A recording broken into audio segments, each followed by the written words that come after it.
ವಂದನೆಗಳು ಆಂಟಿ. ವಂದನೆಗಳು. ಸೊ ದೇವರ ಪರಿಶುದ್ಧವಾದಂತ ನಾಮಕ್ಕೆ ಮಹಿಮೆಯನ್ನು ಸಲ್ಲಿಸುತ್ತಾ ಈ ದಿನ ಈ ರೀತಿಯಾಗಿ ಸೇರಿ ಬರಲು ಕೃಪೆ ಮಾಡಿದಂತ ದೇವಾದಿ ದೇವರಿಗೆ ನಾನು ವಂದಿಸುತ್ತಾ ಒಂದು ಚಿಕ್ಕ ಪ್ರಾರ್ಥನೆ ಮಾಡಿಕೊಂಡು ವಾಕ್ಯದ ಸಂದೇಶವನ್ನು ಆರಂಭ ಮಾಡಿಕೊಳ್ಳೋಣ. ನಮ್ಮನ್ನು ಬಹಳವಾಗಿ ಪ್ರೀತಿಸಿದಂತ ನಮ್ಮ ತಂದೆ ಅಂತ ದೇವರೇ, ನಿಮ್ಮ ಪರಿಶುದ್ಧವಾದಂತ ನಾಮಕ್ಕಾಗಿ ನಿಮಗೆ ವಂದನೆಗಳು ಸ್ವಾಮಿ. ಮುಂಜಾನೆ ವೇಳೆಯಲ್ಲಿ ಈ ರೀತಿಯಾಗಿ ನಿಮ್ಮ ಪಾದದ ಸನ್ನಿಧಾನದಲ್ಲಿ ನಾವೆಲ್ಲರೂ ಸೇರಿ ನಿಮ್ಮನ್ನು ಹಾಡಲು, ನಿಮ್ಮನ್ನು ಹೊಗಳಲು ನಮಗೆ ಕೊಟ್ಟಂತ ಅಮೂಲ್ಯವಾದಂತ ಭಾಗ್ಯಕ್ಕಾಗಿ ನಿಮಗೆ ವಂದನೆಗಳು ಸ್ವಾಮಿ. ಈ ದಿನದಲ್ಲಿ ಕರ್ತನೆ, ನಮಗೆ ಬೇಕಾಗಿರುವ ನಿಮ್ಮ ಮಾತುಗಳನ್ನು ನಮಗೆ ತಿಳಿಯಪಡಿಸಿ, ನಿಮ್ಮ ಆಲೋಚನೆಗಳನ್ನು ನಾವು ಅರಿತುಕೊಳ್ಳುವಂತೆ, ನಿಮ್ಮ ಮನಸ್ಸನ್ನು, ನಿಮ್ಮ ಉದ್ದೇಶಗಳನ್ನು ನಾವು ತಿಳಿದುಕೊಳ್ಳುವಂತೆ ನಮಗೆ ಸಹಾಯ ಮಾಡಿ. ವರ್ಷವಿಡೀ ನಮ್ಮನ್ನು ಕಾದು ಕಾಪಾಡಿ ನಡೆಸಿದ್ದೀರಾ ಸ್ವಾಮಿ, ನಮಗೆ ವಂದನೆಗಳು. ಇನ್ನು ಮುಂದೆಯೂ ಕರ್ತನೆ, ನಮ್ಮೆಲ್ಲರ ಬದುಕಿನಲ್ಲಿ ನೀವೇ ಜೊತೆಗಾರನ ಇದ್ಕೊಂಡು ನಡೆಸಿ ಬಲಪಡಿಸಬೇಕೆಂಬುದಾಗಿ ಬೇಡಿಕೊಳ್ಳುತ್ತಾ ಯೇಸು ಕ್ರಿಸ್ತರವರ ಪರಿಶುದ್ಧವಾದಂತ ನಾಮದಲ್ಲಿ ಪ್ರಾರ್ಥಿಸಿ ಬೇಡಿ ಹೊಂದಿದ್ದೇನೆ ತಂದೆ ಅಂತ ದೇವರೇ, ಆಮೇಲೆ. ಮತ್ತೊಂದು ಆವರ್ತಿ ಸೇರಿ ಕೂಡಿ ಬಂದಿರುವಂತ ಪ್ರತಿಯೊಬ್ಬರಿಗೂ ಯೇಸು ಕ್ರಿಸ್ತರವರ ಪರಿಶುದ್ಧವಾದಂತ ನಾಮದಲ್ಲಿ ನಾನು ವಂದಿಸುವುದಕ್ಕೆ ಇಷ್ಟಪಡುವರಾಗಿದ್ದೇನೆ. ಪ್ರಿಯರೇ, ಈ ದಿನ ನಾವು ನ್ಯಾಯಸ್ಥಾಪಕರ ಇದನ್ನು ನಾವು ಕಳೆದ ವಾರಗಳಿಂದ ನೋಡಿಕೊಂಡು ಬರ್ತಿದ್ದೇವೆ. ಆದ್ರೆ ಕ್ರಿಸ್ಮಸ್ ಆಗಿರೋದ್ರಿಂದ, ಕ್ರಿಸ್ಮಸ್ ಹತ್ತಿರ ಬರುತ್ತಿರುವುದರಿಂದ ಕ್ರಿಸ್ಮಸ್ಗೆ ಸಂಬಂಧಪಟ್ಟಂತ ಕೆಲವು ಮಾತುಗಳನ್ನ ಈ ದಿನದಲ್ಲಿ ನಾವು ಧ್ಯಾನಿಸುವವರಾಗಿರೋಣ. ಅಂದ್ರೆ ನ್ಯಾಯಸ್ಥಾಪಕರ ಇತಿಹಾಸವಲ್ಲದೆ, ನ್ಯಾಯಸ್ಥಾಪಕರ ಚರಿತ್ರೆ ಅಲ್ಲದೆ ಕ್ರಿಸ್ಮಸ್ ಅನ್ನು ಕುರಿತು ಕೆಲವು ಸಂಗತಿಗಳು, ಕೆಲವು ವಿಷಯಗಳು ನಾವು ಧ್ಯಾನಿಸುವರಾಗಿರೋಣ. ನಮ್ಮೆಲ್ಲರಿಗೂ ಗೊತ್ತು ಪ್ರಿಯರೇ, ಕ್ರಿಸ್ಮಸ್ ಹೊಸದಾಗಿ ಪರಿಚಯ ಬೇಡದೇ ಇರುವಂತ ಒಂದು ಆಚಾರ ಅಥವಾ ಸಂಭ್ರಮ. ಎಲ್ಲರಿಗೂ ಪ್ರಪಂಚವ್ಯಾಪ್ತವಾಗಿ ಕ್ರಿಸ್ತನನ್ನು ನಂಬಿದವರಿಗೂ ನಂಬದವರಿಗೂ ಕೂಡ ತಿಳಿದಿರುವಂತ ಒಂದು ಹಬ್ಬ ಎಂಬುದಾಗಿ ಹೇಳಬಹುದು. ಕ್ರಿಸ್ಮಸ್ ಎನ್ನುವಂಥದ್ದು ಅನೇಕರ ಒಂದು ವರ್ಷದ ಕನಸಾಗಿರುತ್ತೆ. ಅಂದ್ರೆ ಈ ವರ್ಷವಿಡೀ ಅವರು ಇರುವಂತಹ ಎಲ್ಲಾ ದುಃಖ ನೋವುಗಳನ್ನೆಲ್ಲವನ್ನ ಮರೆತು ಆ ಒಂದು ದಿನ ಸಂತೋಷದಿಂದಿರಲಿಕ್ಕೆ ಪ್ರಯತ್ನ ಮಾಡ್ತಾರೆ. ಕ್ರಿಸ್ಮಸ್ ಎನ್ನುವಂಥದ್ದು ಯಾವಾಗ ಪ್ರಾರಂಭವಾಯಿತು, ಹೇಗೆ ಪ್ರಾರಂಭವಾಯಿತು ಎನ್ನುವಂತ ಚರಿತ್ರೆಯನ್ನ ಹೇಳೋದಕ್ಕೆ ನಾನು ಇಷ್ಟಪಡ್ತಿಲ್ಲ. ಆದ್ರೆ ಕ್ರಿಸ್ಮಸ್ ಎನ್ನುವಂಥದ್ದು ಪ್ರಪಂಚವ್ಯಾಪ್ತವಾಗಿ ಅನೇಕರು ಆಚರಿಸುವಂತ ಹಬ್ಬ ಅಥವಾ ಉತ್ಸವ. ಅದು ತಪ್ಪಲ್ಲ. ಸತ್ಯವೇದದಲ್ಲಿ ಒಂದು ಮಾತನ್ನು ನಾವೊಮ್ಮೆ ನೋಡೋಣ ಪ್ರಿಯರೇ. ಬೈಬಲ್ ಅಲ್ಲಿ ಒಂದು ಒಳ್ಳೆಯ ವಾಕ್ಯವನ್ನು ನಾವು ತೆಗೆದು ನೋಡುವರಾಗಿರೋಣ. ಮತ್ತಾಯನು ಬರೆದ ಸುವಾರ್ತೆ 10ನೇ ಅಧ್ಯಾಯ. ಮತ್ತಾಯನ ಸುವಾರ್ತೆ 10ನೇ ಅಧ್ಯಾಯದಲ್ಲಿ ಯೇಸು ಕ್ರಿಸ್ತರವರು ಮಾತನಾಡುತ್ತಾ ಒಂದು ಒಳ್ಳೆ ಮಾತನ್ನು ಹೇಳ್ತಾರೆ. 16ನೇ ವಚನ, 10ನೇ ಅಧ್ಯಾಯ 16ನೇ ವಚನ. ನೋಡಿರಿ, ತೋಳಗಳ ನಡುವೆ ಕುರಿಗಳನ್ನು ಹೋಗಿಸಿದಂತೆ ನಾನು ನಿಮ್ಮನ್ನು ಕಳುಹಿಸಿಕೊಡುತ್ತೇನೆ. ಆದುದರಿಂದ ಸರ್ಪಗಳಂತೆ ಜಾಣರು, ಪಾರಿವಾಳಗಳಂತೆ ನಿಷ್ಕಪಟಿಗಳು ಆಗಿರ್ರಿ. ಯೇಸು ಕ್ರಿಸ್ತರವರು ಶಿಷ್ಯರನ್ನ ಸಮಾಜಕ್ಕೆ ಕಳಿಸುತ್ತಿರುವಾಗ ಶಿಷ್ಯರೊಂದಿಗೆ ಯೇಸು ಕ್ರಿಸ್ತರವರು ಹೇಳುತ್ತಿರುವಂತ ಒಂದು ಕಿವಿ ಮಾತು ಅಂತಂದ್ರೆ ಒಂದು ಎಚ್ಚರಿಕೆಯ ಮಾತು, ಹಿತೋಪದೇಶ. ಏನಂತ ಯೇಸು ಕ್ರಿಸ್ತರವರು ಹೇಳ್ತಿದ್ದಾರೆ ಅಂತಂದ್ರೆ, ನನ್ನ ಶಿಷ್ಯರೇ, ನೀವು ಒಳ್ಳೆಯವರೇ, ನೀವು ಲೌಕಿಕವಾಗಿ ಜ್ಞಾನವು ಇಲ್ಲದವರೇ, ಆದರೆ ನೀವು ಲೋಕಕ್ಕೆ ಹೋಗುತ್ತಿರುವುದರಿಂದ, ನೀವು ಸಮಾಜಕ್ಕೆ ಜನರ ಮಧ್ಯದಲ್ಲಿ ಹೋಗುತ್ತಿರುವುದರಿಂದ ನಿಮಗೆ ತಿಳಿಯಬೇಕಾಗಿರುವಂತ ಕೆಲವು ಸಂಗತಿಗಳಿದಾವೆ. ನೀವು ತಿಳಿದುಕೊಳ್ಳಬೇಕಾಗಿರುವಂತ ಕೆಲವು ಸಂಗತಿಗಳಿದಾವೆ. ಏನಂತಂದ್ರೆ, ಎಷ್ಟು ಅದ್ಭುತವಾಗಿ ಎಷ್ಟು ಚೆನ್ನಾಗಿ ಮಾತನಾಡಿದ್ದಾರೆ ಯೇಸುಕ್ರಿಸ್ತರು ನೋಡಿರಿ. ತೋಳಗಳ ನಡುವೆ ಕುರಿಗಳನ್ನು ಹೋಗಿಸಿದಂತೆ ನಾನು ನಿಮ್ಮನ್ನು ಕಳುಹಿಸಿಕೊಡುತ್ತೇನೆ. ತೋಳಗಳಿದ್ದಾರೆ ಸಮಾಜದಲ್ಲಿ, ತೋಳಗಳಿದ್ದಾರೆ. ಅವರು ಕುರಿಗಳು ಸಿಕ್ಕಿದರೆ ಕುರಿಗಳನ್ನ ತಿಂದು ಹಬ್ಬ ಮಾಡಬೇಕಂತ ಅವರಿದ್ದಾರೆ. ನೀವು ಕುರಿಗಳಿದ್ದ ಹಾಗೆ, ನೀವು ಸಾತ್ವಿಕರು, ಸಜ್ಜನರು, ದೀನ ಮನಸ್ಸುಳ್ಳವರು, ದೀರ್ಘ ಶಾಂತಿ ಉಳ್ಳವರು, ಇಂಥ ಎಲ್ಲಾ ಗುಣಲಕ್ಷಣಗಳಿಂದ ನಾನ್ ನಿಮ್ಮನ್ನ ಬೆಳೆಸ್ತಿದ್ದೇನೆ. ಹಾಗಾಗಿ ನೀವು ಕುರಿಗಳು, ನೀವು ತೋಳಗಳಲ್ಲ. ನಿಮಗೆ ತೋಳಗಳಲ್ಲಿರುವಂತ ಆ ಒಂದು ಕ್ರೂರತ್ವ ನಿಮ್ಮಲ್ಲಿಲ್ಲ. ನೀವು ಕುರಿಗಳಾಗಿರುವುದರಿಂದ, ತೋಳಗಳ ಮಧ್ಯದಲ್ಲಿ ಹೋಗುತ್ತಿರುವುದರಿಂದ, ನಾನು ನಿಮ್ಮನ್ನು ಕಳಿಸಿಕೊಡುತ್ತಿರುವುದರಿಂದ, ನೀವು ಹೋಗುತ್ತಿದ್ದೇರೆ ಅನ್ನುವಂಥದ್ದಲ್ಲ, ನಾನೇ ನಿಮ್ಮನ್ನ ಕಳಿಸಿಕೊಡ್ತಿದ್ದೇನೆ. ಯಾರ ಮಧ್ಯಕ್ಕೆ? ತೋಳಗಳ ಮಧ್ಯಕ್ಕೆ. ಯಾರನ್ನ? ಕುರಿಗಳಾಗಿರುವಂತ ನಿಮ್ಮನ್ನ. ಸರಿನಾ ತಪ್ಪ ಇದು? ತೋಳಗಳ ಮಧ್ಯದಲ್ಲಿ ಕುರಿಗಳನ್ನ ಕಳುಹಿಸುವಂಥದ್ದು ಯಜಮಾನನ ತಪ್ಪಾದ ನಿರ್ಣಯ, ಒಳ್ಳೆಯ ನಿರ್ಣಯ ಅನ್ಸ್ಕೊಳ್ಳುತ್ತ ಪ್ರಿಯರೇ? ತಪ್ಪು ತಾನೆ? ತಪ್ಪಲ್ವಾ? ಹೌದು. ಹೌದು, ತಪ್ಪೆ. ಯಾಕೆಂತಂದ್ರೆ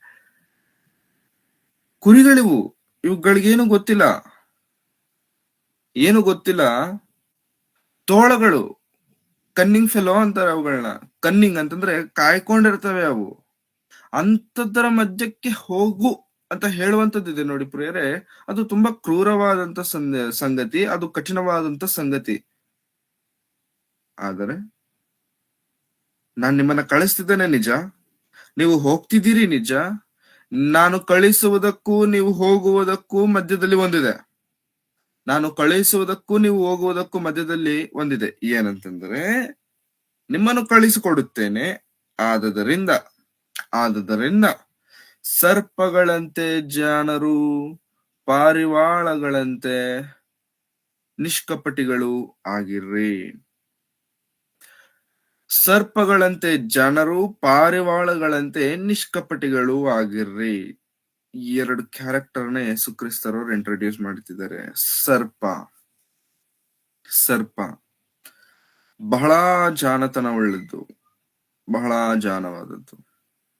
ಪಾರಿವಾಳ ನಿಷ್ಕಪಟವಾದದ್ದು. ಅಂತಂದ್ರೆ ಅವುಗಳ ಕ್ಯಾರೆಕ್ಟರ್, ಅದು ಅವುಗಳ ಲಕ್ಷಣ. ನೀವು ತೋಳಗಳ ಮಧ್ಯಕ್ಕೆ ಹೋಗುತ್ತಿರೋದ್ರಿಂದ, ನೀವು ಮನುಷ್ಯರ ಮಧ್ಯಕ್ಕೆ ಹೋಗುತ್ತಿರೋದ್ರಿಂದ, ನೀವು ನಿಷ್ಕಪಟರಾಗಿರಬೇಕು ನಿಜ, ಒಳ್ಳೆಯವರಾಗಿರಬೇಕು ನಿಜ. ಜೊತೆಗೆ ಏನಿರಬೇಕಂತ ಪ್ರಿಯರೇ ನಮಗೆ? ಜಾಣತನ ಅಂತಂದ್ರೆ ನಾವು ನಮ್ಮ ತಲೆನ ಯೂಸ್ ಮಾಡೋದನ್ನ ಶುರು ಮಾಡ್ಬೇಕು. ನಾವು ನಮ್ಮ ಆಲೋಚನೆಗಳನ್ನ ಯೂಸ್ ಮಾಡೋದನ್ನ ಶುರು ಮಾಡ್ಬೇಕು. ಯಾವಾಗಾದ್ರೆ ನಾವು ತಲೆ ಯೂಸ್ ಮಾಡಲ್ಲ ನೋಡಿ ಪ್ರಿಯರೇ, ಯಾವಾಗಾದ್ರೆ ನಾವು ನಮ್ಮ ಬ್ರೈನ್ ನ ಯೂಸ್ ಮಾಡೋದನ್ನ ನಿಲ್ಸ್ಬಿಡ್ತೀವಿ ನೋಡಿ, ಅವಾಗ ಅದು ಯಾವ್ದಕ್ಕೂ ವರ್ಕ್ ಆಗಲ್ಲ. ಹಾಗಾಗಿ ಕ್ರಿಸ್ಮಸ್ಗೂ ಇದಕ್ಕೂ ಏನ್ ಸಂಬಂಧ? ಕ್ರಿಸ್ಮಸ್ಗೂ ಇದಕ್ಕೂ ಏನು ಸಂಬಂಧ? ಪ್ರಿಯರೇ, ನಾನು ಮೊದಲೇ ಹೇಳಿದೆ, ಕ್ರಿಸ್ಮಸ್ ಅಂತಂದ್ರೆ ಪ್ರತ್ಯೇಕಿಸಿ ಎಲ್ಲರಿಗೂ ಎಲ್ಲಾ ವಿಷಯಗಳನ್ನ ಹೇಳಬೇಕಾಗಿರುವಂತ ಅವಶ್ಯಕತೆ ಇಲ್ಲ. ಇನ್ನ ಕ್ರಿಶ್ಚಿಯನ್ ಸ್ಕೂಲ್ಗಳಲ್ಲಿ, ಕಾಲೇಜುಗಳಲ್ಲಿ ನೋಡುವುದಾದ್ರೆ ಅದನ್ನ ಬಹಳ ಗ್ರ್ಯಾಂಡ್ ಆಗಿ ಜೋರಾಗಿ ಸೆಲೆಬ್ರೇಟ್ ಮಾಡುವಂತದ್ದನ್ನ ನಾವು ನೋಡಬಹುದು. ಪ್ರಿಯರೇ, ಇವೆಲ್ಲವನ್ನ ಸ್ವಲ್ಪ ಹೊತ್ತು ಪಕ್ಕಕ್ಕಿಟ್ರೆ, ಇಷ್ಟೊತ್ತು ಕೇಳಿರುವಂತದ್ದನ್ನ ಸ್ವಲ್ಪ ಹೊತ್ತು ಪಕ್ಕಕ್ಕಿಟ್ರೆ, ನಾವು ವಾಕ್ಯವನ್ನ ತಿಳಿದವರು, ವಾಕ್ಯವನ್ನ ಅರಿತವರು, ವಾಕ್ಯದ ಪ್ರಕಾರವಾಗಿ ಬದುಕಬೇಕೆಂದು ನಿರ್ಣಯ ತೆಗೆದುಕೊಂಡು ದೀಕ್ಷಾ ಸ್ನಾನ ಹೊಂದಿ ರಕ್ಷಣೆಗೆ ಬಂದಂತ ನಾವು, ಸತ್ಯವಾಕ್ಯವನ್ನ ತಿಳಿದಂತ ನಾವು. ಸತ್ಯವಾಕ್ಯ ಅಂತಂದ್ರೆ ಪ್ರಶ್ನೆ. ಕ್ರಿಸ್ಮಸ್ ಡಿಸೆಂಬರ್ 25 ಯಾರದನ್ನ ಹೇಳಿದ್ದಾರೆ? ಯೇಸು ಕ್ರಿಸ್ತರವರು ಡಿಸೆಂಬರ್ 25ನೇ ತಾರೀಕಲ್ಲೇ ಹುಟ್ಟಿದ್ದಾರೆ ಅನ್ನುವಂಥದ್ದನ್ನ ಯಾರು ಹೇಳಿದ್ದಾರೆ? ಇಸ್ ದರ್ ಎನಿ ಪ್ರೂಫ್ ಅಂತಂದ್ರೆ no. Is there any proof ಅಂತ ಕೇಳಿದ್ರೆ ನೋ ಪ್ರೂಫ್. ನೆಕ್ಸ್ಟ್,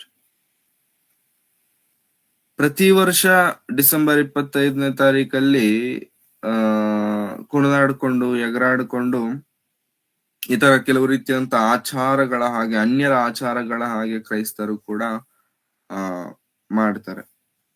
ಸರಿನಾ ತಪ್ಪ ಅಂತಂದ್ರೆ ಸರಿ, ನಿಜ ಮಾಡ್ತಾರೆ. ಈಗ ಸೊ ಇಷ್ಟೆಲ್ಲ ಇದನ್ನ ಮಾಡ್ತಿರೋದ್ರಿಂದ, ಇಷ್ಟೆಲ್ಲ ಹೀಗೆ ಮಾಡುತ್ತಿರೋದ್ರಿಂದ, ಹೀಗೆ ಮಾಡುವುದು ತಪ್ಪು. ಹಾಗಾಗಿ ನಾವು ಯಾರು ಕೂಡ ಕ್ರಿಸ್ಮಸ್ ಆಚರಿಸಲ್ಲ. ಇದು ಸರಿನಾ ತಪ್ಪ? ಇದು ಸರಿನಾ ತಪ್ಪ ಅಂತಂದ್ರೆ ಇದು ತಪ್ಪು. ಇದು ತಪ್ಪು. ಯಾಕೆ ಈ ಮಾತನ್ನ ನಾನು ಹೇಳ್ತಿದ್ದೇನೆ? ಶ್ರದ್ಧೆಯಿಂದ ಕೇಳ.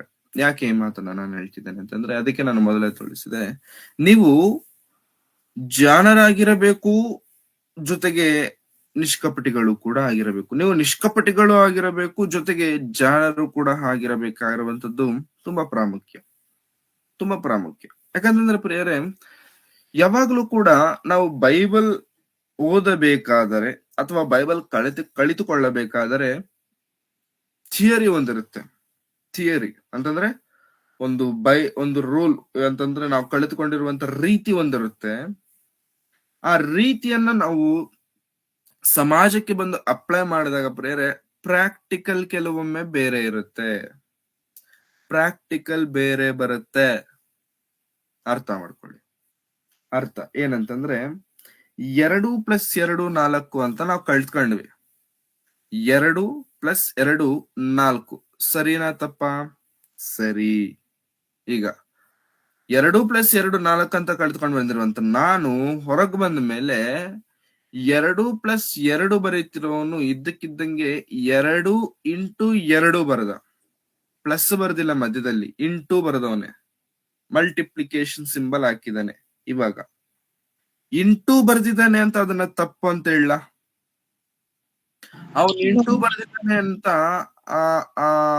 ಆ ಫಾರ್ಮುಲಾನೇ ರಾಂಗ್ ಅಂತ ಹೇಳಲಿಕ್ಕಾಗತ್ತ ಅಂತಂದ್ರೆ? ಯಾಕಂತಂದ್ರೆ ನಾನು ಕಲ್ತ್ಕೊಂಡ್ ಬಂದಿದ್ದೆ ಪ್ಲಸ್, ಅವನು ಇಂಟು ಬರ್ದಿದ್ದಾನೆ. ಇಂಟು ಅಂತಂದ್ರೆ ತಪ್ಪದು.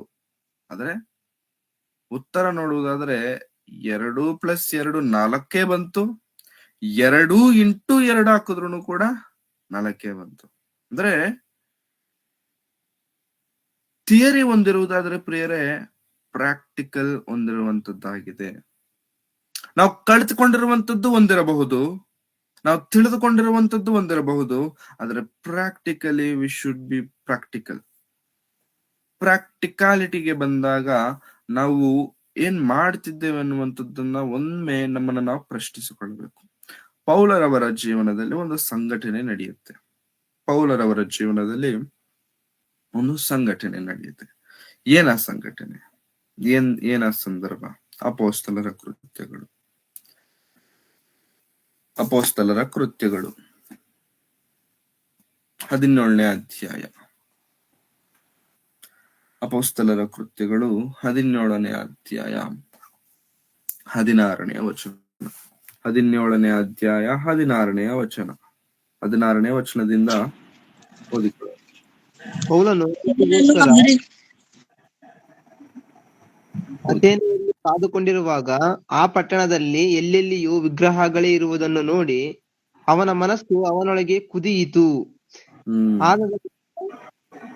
Thank you. ಪೌಲನು ಅವರಿಗೋಸ್ಕರ ಅಥೇನೆಯಲ್ಲಿ ಕಾದುಕೊಂಡಿರುವಾಗ, ಅಥೇನೆ ಇಸ್ ಅ ಸಿಟಿ. ಅಥೇನೆ ಎನ್ನುವಂಥದ್ದು ಒಂದು ಪಟ್ಟಣ. ಬೆಂಗಳೂರು ಎನ್ನುವಂಥದ್ದು ಒಂದು ಪಟ್ಟಣ. ಅದೇ ರೀತಿಯಲ್ಲಿ ಅಥೇನೆ ಎನ್ನುವಂಥದ್ದು ಒಂದು ಪಟ್ಟಣ. ಇಂಗ್ಲಿಷ್ ಅಲ್ಲಿ ಹೇಳಬೇಕಂತಂದ್ರೆ ಏಥೆನ್ಸ್. ತುಂಬಾ ಚೆನ್ನಾಗಿರುತ್ತೆ ಇಂಗ್ಲಿಷ್ ಅಲ್ಲಿ, ಏಥೆನ್ಸ್. ಸೊ ಅಥೇನೆಯಲ್ಲಿ ಕಾದುಕೊಂಡಿರುವಾಗ ಆ ಪಟ್ಟಣದಲ್ಲಿ ಎಲ್ಲೆಲ್ಲಿಯೂ ವಿಗ್ರಹಗಳೇ ಇರುವುದನ್ನು ನೋಡಿ. ಆ ಪಟ್ಟಣದಲ್ಲಿ ಏನಿದೆಯಂತೆ ಪ್ರೇರಲ್ಲಿ ನೋಡಿದ್ರು ಕೂಡ ವಿಗ್ರಹಗಳಿದಾವೆ. ಇದನ್ನ ನೋಡಿದ ತಕ್ಷಣ ಪೌಲರವ್ರಿಗೆ ಏನಾಯ್ತು ನೋಡಿ, ಅವನ ಮನಸ್ಸು ಅವನೊಳಗೆ ಕುದೀತು. ಕುದೀತು ಅಂತಂದ್ರೆ ಕೋಪ ಬಂತು, ಕುದೀತು ಅಂತಂದ್ರೆ ರೋಷ ಬಂತು, ಕುದೀತು ಅಂತಂದ್ರೆ ನನ್ನ ದೇವರು ವಿಗ್ರಹಗಳಿಗೆ ದೂರವಾಗಿರು ಎಂಬುದಾಗಿ ಹೇಳಿದ್ರೆ ಇವರೇನು ಮೂರು ತುಂಬದ ವಿಗ್ರಹಗಳು ಹಾಕೊಂಡ್ಬಿಟ್ಟಿದ್ದಾರೆ ಅಂತ ಹೇಳ್ಬಿಟ್ಟು ಅವ್ನ್ ಕುದಿಯುತ್ತಿದೆಯಂತೆ ಪ್ರಿಯರೇ. ಹೃದಯ ಕುದಿಯುತ್ತಿದೆ, ಮನಸ್ಸು ಕುದಿಯುತ್ತಿದೆ. ನಾವು ಕೂಡ ಪ್ರಿಯರೇ ವಾಕ್ಯವನ್ನ ಕಲಿತುಕೊಂಡ ನಂತರ ನಮಗೂ ಕೂಡ ಯಾವುದಾದರೂ ವಾಕ್ಯಕ್ಕೆ ಭಿನ್ನವಾದಂಥದ್ದು, ವಾಕ್ಯಕ್ಕೆ ವ್ಯತಿರೇಕವಾದಂಥದ್ದು ನಮ್ಮ ಕಣ್ಣು ಮುಂದೆ ನಡೆದಾಗ ನಮ್ಮ ಹೃದಯನು ಕೂಡ ಕುದಿಯುತ್ತೆ. ಅದರಲ್ಲಿ ಒಂದೇ ಈ ಕ್ರಿಸ್ಮಸ್, ಅದರಲ್ಲಿ ಒಂದೇ ಈ ಕ್ಯಾರಲ್ಸ್, ಅದರಲ್ಲಿ ಒಂದೇ ಸೆಲೆಬ್ರೇಷನ್ಸ್. ಹೌದಾ? ಹೌದು, ಎಸ್. ಯಾಕೆ ಈ ವಿಷಯ ನಾನು ಮಾತನಾಡ್ತಿದ್ದೇನೆ ಅಂತಂದ್ರೆ ಅವಶ್ಯವಿದೆ, ಬೇಕು. ನಾವು ಅರ್ಥ ಮಾಡಿಕೊಳ್ಳಬೇಕಾದಂತ ಅವಶ್ಯಕತೆ ನಮಗಿದೆ. ಯಾಕಂತಂದ್ರೆ ಪ್ರಿಯರೇ, ನಾವೆಲ್ಲರೂ ಅಂದ್ಕೊಳ್ತೇವೆ ನಾನು ಏನಾದ್ರೂ ತಿಳ್ಕೊಂಡಿದ್ದೇನೋ ಅದೇ ಸರಿ ಎಂಬುದಾಗಿ. ನಾವು ಅಂದುಕೊಂಡಿರುವಂತದ್ದೇ ಎಲ್ಲಾ ಸಮಯದಲ್ಲೂ ಅದು ಸರಿ ಆಗ್ಲಿಕ್ಕೆ ಸಾಧ್ಯವಿಲ್ಲ. ನಾವು ಸತ್ಯವಾಕ್ಯವನ್ನ ತಿಳಿದಿದ್ದೇವೆ, ನಿಜ, ಸುಳ್ಳಂತ ನಾನು ಹೇಳ್ತಿಲ್ಲ, ಸತ್ಯ ನಿಜ. ಆದರೆ ಆ ಸತ್ಯವಾಕ್ಯವನ್ನ ನಾವು ಜಾಣರಾಗಿ ಉಪಯೋಗಿಸಬೇಕಾಗಿರುವಂತದ್ದು ಕೂಡ ಬಹಳ ಪ್ರಾಮುಖ್ಯ. ಏಥೆನ್ಸ್ ಎನ್ನುವಂತ ಪಟ್ಟಣದಲ್ಲಿ ಪೌಲರವರು ನೋಡುತ್ತಿರ್ಬೇಕಾದ್ರೆ ವಿಗ್ರಹಗಳಿಂದ ತುಂಬಿದಾವೆ ಪಟ್ಟಣವೆಲ್ಲ. ಆ ವಿಗ್ರಹಗಳನ್ನ ನೋಡಿದ ತಕ್ಷಣ ಮನಸ್ಸು ಆತನಿಗೆ ಕುದೀತಿರಬೇಕಾದ್ರೆ ಪ್ರಿಯರೇ, ಮತ್ತೆ ನೋಡಿ ಕುದೀತು. ಆದುದರಿಂದ ಅವನು ಸಭಾಮಂದಿರದಲ್ಲಿ ಯಹೂದ್ಯರ ಮತ್ತು ಯಹೂದ್ಯ ಮತಾವಲಂಬಿಗಳ ಸಂಗಡಲು ಪ್ರತಿದಿನ ಪೇಟೆಯಲ್ಲಿ ಕಂಡು ಬಂದವರ ಸಂಗಡಲು ವಾದಿಸಿದನು. ಇದಲ್ಲದೆ ಎಪಿಕ್ಯೂರಿಯರು, ಸ್ತೋಯಿಕರು ಎಂಬ ತತ್ವ ವಿಚಾರಕರಲ್ಲಿ ಕೆಲವರು ಅವನ ಸಂಗಡ ಚರ್ಚೆ ಮಾಡಿದರು. ಈ ವಿಷಯವನ್ನು ಕುರಿತು ಚರ್ಚೆ ಕೂಡ ಮಾಡಿದ್ದಾನೆ, ವಾಗ್ವಾದಗಳನ್ನ ಕೂಡ ಮಾಡಿದ್ದಾನೆ. ಏನು ಹೇಗೆ ಮಾಡಿದ್ದಾನೆ, ಸಂಗಡ ಚರ್ಚೆ ಮಾಡಿದನು. ಅವರಲ್ಲಿ ಕೆಲವರು ಈ ಮಾತಾಳಿ ಏನು ಹೇಳಬೇಕೆಂದಿದ್ದಾನೆ ಅಂದರು. ಅವನು ಯೇಸುವಿನ ವಿಷಯವಾಗಿಯೂ ಸತ್ತವರು ಎದ್ದು ಬರುವರೆಂಬ ವಿಷಯವಾಗಿಯೂ ಸಾರುತ್ತಿದ್ದರಿಂದ ಇವನು ಅನ್ಯ ದೇಶದ ದೆವ್ವಗಳನ್ನು ಪ್ರಸಿದ್ಧಿಪಡಿಸುವವನಾಗಿ ತೋರುತ್ತಾನೆಂದು ಬೇರೆ ಕೆಲವರು ಹೇಳಿದರು. ಸೊ ಇವನು ಹೋಗ್ಬಿಟ್ಟು ಪೌಲನು ವಾದ ಮಾಡೋದನ್ನ ಶುರು ಮಾಡ್ದ, ಎಲ್ಲರ ಹತ್ರ ವಾದ ಮಾಡೋದನ್ನ ಶುರು ಮಾಡ್ದ ವಿಗ್ರಹಗಳ ಬಗ್ಗೆ. ಯಾಕೆಂತಂದ್ರೆ ಒಳಗಿಂದ ಏನಾಗ್ತಿದೆ, ಮನಸ್ಸು ಕುದೀತಿದ್ರೆ ಹೊರಗಡೆ ಸೈಲೆಂಟ್ ಆಗಿರಕ್ಕಾಗತ್ತಾ? ಆಗಲ್ಲ. ಹೋದ ಕಂಡವ್ರೆಲ್ಲ ಹತ್ರ ಮಾತಾಡ್ತಿದ್ದಾನಂತೆ, ಶಸ್ತ್ರಜ್ಞಗಳ ಹತ್ರ ಹೋಗಿ ಮಾತನಾಡ್ತಿದ್ದಾನಂತೆ. ಯಾರು ನೋಡಿ ಪ್ರಿಯರೇ? ಎಪಿಕ್ಯೂರಿಯರು, ಸ್ತೋಯಿಕರು ಎಂಬ ತತ್ವ ವಿಚಾರಕರು ಇದ್ದಾರೆ, ಅವ್ರ ಹತ್ರನು ಕೂಡ ಹೋಗಿ ವಾದ ಮಾಡ್ತಿದ್ದಾನೆ, ಚರ್ಚೆ ಮಾಡ್ತಿದ್ದಾನೆ ಪೌಲನು. ಈ ವಿಷಯ ಎಲ್ಲರಿಗೂ ಗೊತ್ತಾಗಿ ಯಾವನಿವನು, ಎಲ್ಲಿಂದಾನೋ ಬಂದವನು, ಬೇರೆ ದೇಶದವನು ಬಂದು ಇಷ್ಟೆಲ್ಲಾ ಮಾತಾಡ್ತಿದ್ದಾನೆ ಅಂತೇಳಿ ಒಂದು ದೊಡ್ಡ ಇದಿತ್ತು ಪ್ರಿಯರೇ.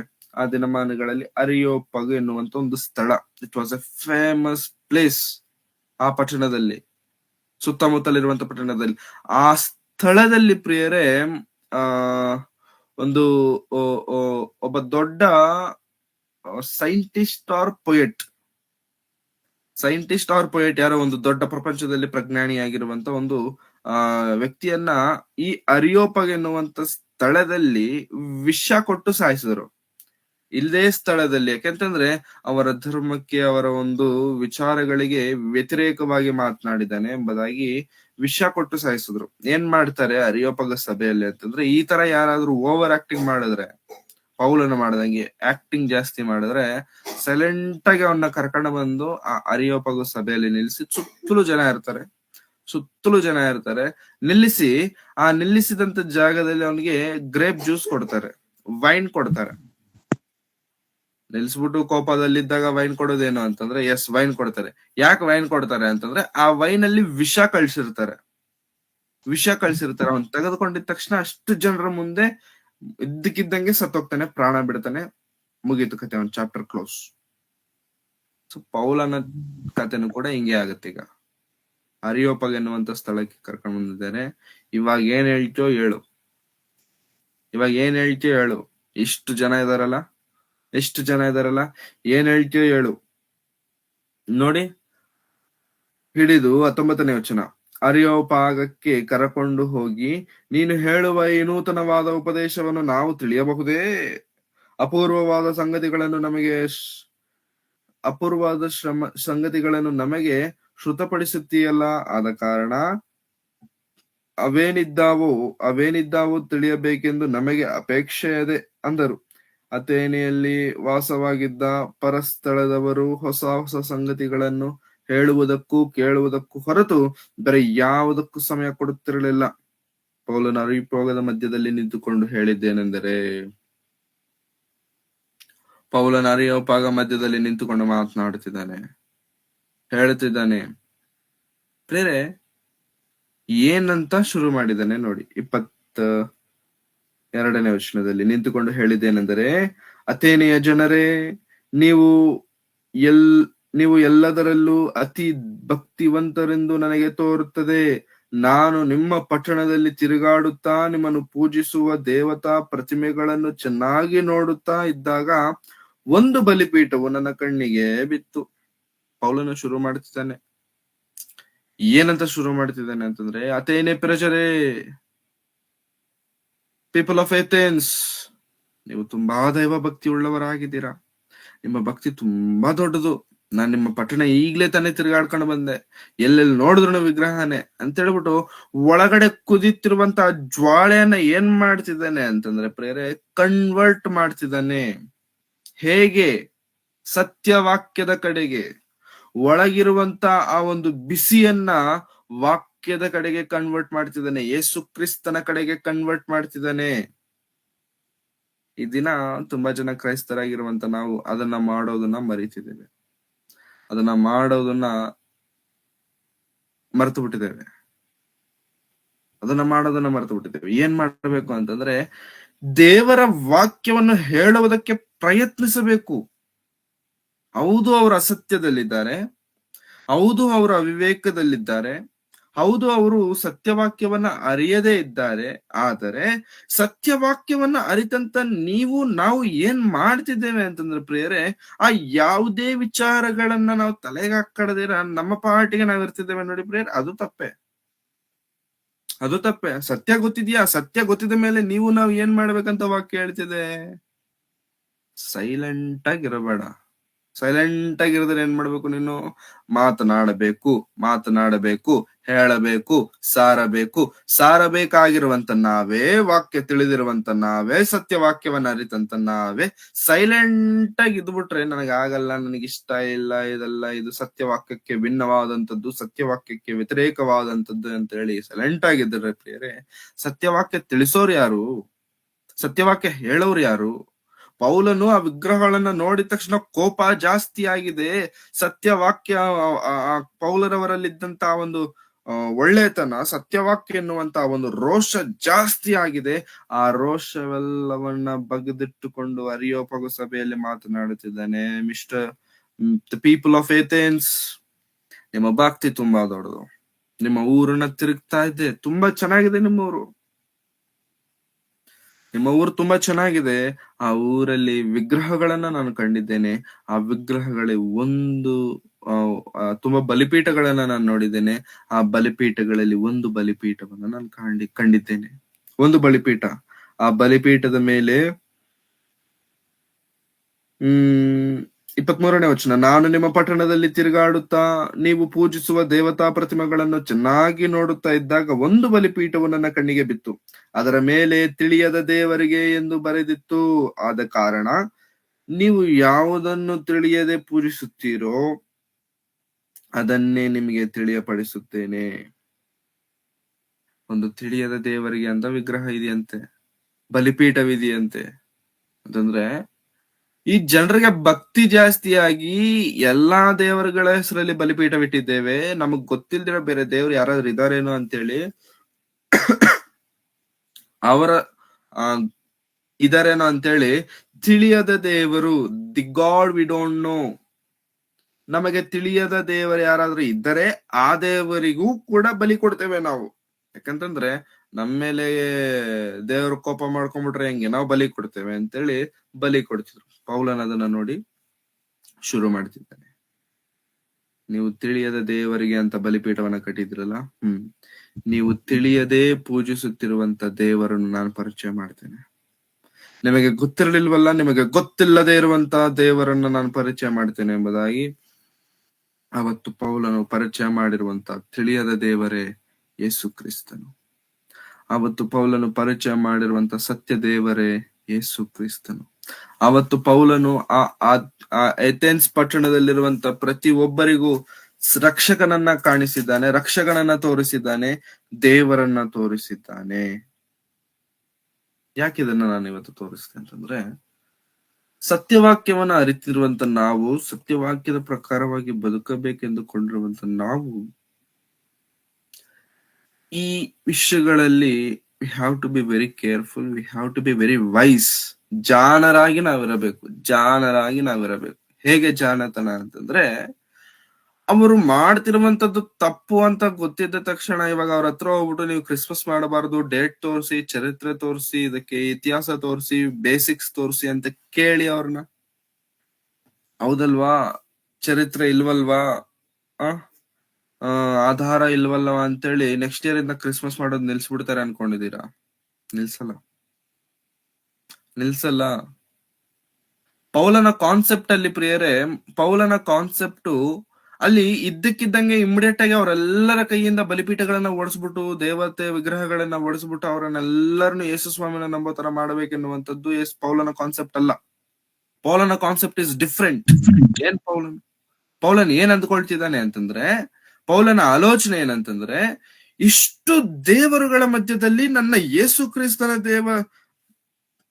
ಯೇಸು ಕ್ರಿಸ್ತನನ್ನು ತಿಳಿಯದೆ ಇವರು ಬದುಕ್ತಿದ್ದಾರೆ, ನನ್ನ ರಕ್ಷಕನನ್ನ ತಿಳಿಯದೆ ಇವರು ಬದುಕ್ತಿದ್ದಾರೆ. ನನ್ನ ರಕ್ಷಕನನ್ನ ಪರಿಚಯ ಮಾಡಬೇಕು, ನನ್ನ ಸತ್ಯ ದೇವರನ್ನೇ ಅವರಿಗೆ ಪರಿಚಯ ಮಾಡಬೇಕು. This is his whole concept. ನಾವು ಕೂಡ ಪ್ರಿಯರೇ, ನಾವು ನಂಬಿರುವಂತ ಈ ಸತ್ಯವಾಕ್ಯವನ್ನ ತಿಳಿಸುವ ಪ್ರಯತ್ನ ಮಾಡಬೇಕು. ಆ ತಿಳಿಸುವ ಪ್ರಯತ್ನಕ್ಕೆ ದೇವರು ಕೊಟ್ಟಿರುವಂತ ಸ್ಟೇಜೇ ಕ್ರಿಸ್ಮಸ್. ನೋಡಿ, ಈ ಕ್ರಿಸ್ಮಸ್ ಡಿಫೈನ್ ಮಾಡುತ್ತೆ ಸಮಾಜದಲ್ಲಿ ವಿ ಆರ್ ಕ್ರಿಶ್ಚಿಯನ್ಸ್ ಅಂತೇಳಿ. ಕ್ರಿಸ್ಮಸ್ ಮಾಡಿಲ್ಲ ಅಂತಂದ್ಕೊಳ್ಳಿ, ನಾವು ಕ್ರಿಶ್ಚಿಯನ್ಸೇ ಅಲ್ಲ ಅಂತಂತ ಸಮಾಜ. ಹೌದಾ? ಕ್ರಿಸ್ಮಸ್ ಮಾಡಿಲ್ಲ ಅಂತ ಅಂದ್ಕೊಳ್ಳಿ, ನಾವು ಕ್ರಿಶ್ಚಿಯನ್ಸೇ ಅಲ್ಲ ಅಂತ ಹೇಳುತ್ತೆ. ಸೊ ಸರ್, ನಾವು ಜಾಣರಾಗಿರುವುದು ಹೇಗೆ ಅಂತಂದ್ರೆ, ದೇವರ ವಾಕ್ಯವನ್ನ ತಿಳಿಸುವುದರ ಮೂಲಕ, ದೇವರ ವಾಕ್ಯವನ್ನ ಪ್ರಕಟಿಸುವುದರ ಮೂಲಕ,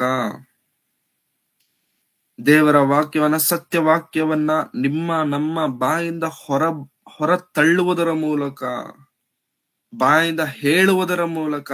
ಅಂಟಿಲ್ ಅನ್ಲೆಸ್ ವಿ ಟೆಲ್, ನಾವು ಹೇಳದೇ ಇರುವವರೆಗೂ, ನಾವು ಮಾತನಾಡದೇ ಇರುವವರೆಗೂ ಅವ್ರಿಗೆ ಹೇಗೆ ಗೊತ್ತಾಗುತ್ತೆ?